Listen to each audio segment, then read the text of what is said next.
Découper une fleur dans une plaque d'argent pour en faire une bague, oxyder et patiner des pièces en bronze, ces gestes minutieux, Evelyne Thierry les a appris au pôle bijoux de Baccarat il y a 10 ans. Depuis, la créatrice invente ses pendentifs, bagues et autres boucles d'oreilles dans son petit atelier spinalien. Là, c'est un pendentif en pâte d'argent qui est fait en une seule pièce en fait. On voit aucune soudure, on voit qu'une seule pièce, quoi. J'aime bien voir la matière se transformer sous mes doigts en fait.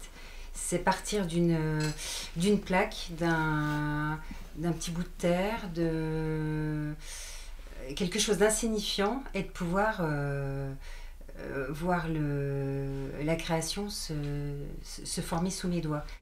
Pour concevoir ces pièces, Evelyne s'inspire d'artistes peintres, de designers ou encore de graphistes. J'adore regarder leur travail, et moi après je m'inspire de leur forme, les couleurs utilisées, et je les réutilise pour mes créations, mais je fais ma petite sauce en fait. On voit l'argent. Une touche personnelle qui a fait mouche. Le travail de la bijoutière vient en effet d'être reconnu par les ateliers d'art de France, une distinction détenue par seulement 6 artisans dans les Vosges et une trentaine en Lorraine. On est de retour au salon des essences et des matières avec vous. Bonjour Evelyne. Bonjour Clémence. Alors on vient de le voir dans le reportage, vous venez de recevoir ce label Atelier d'art de France. Qu'est-ce que c'est exactement ? Alors Atelier d'art de France, c'est une organisation professionnelle des métiers d'art.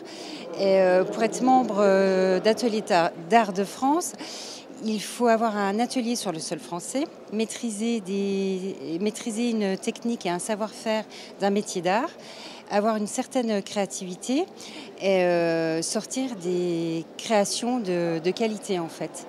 Donc moi, on va regarder une de vos superbes pièces. Montrez-nous. Alors, cette bague. Cette bague-ci. Quel travail vous avez effectué sur cette bague ? J'ai texturé de l'argent 925. Donc texturé, j'ai fait les petits dessins qui sont sur l'argent.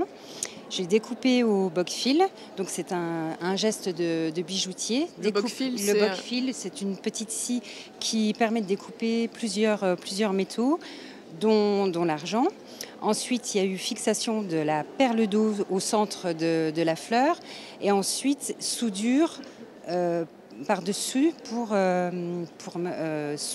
fixer l'anneau en fait.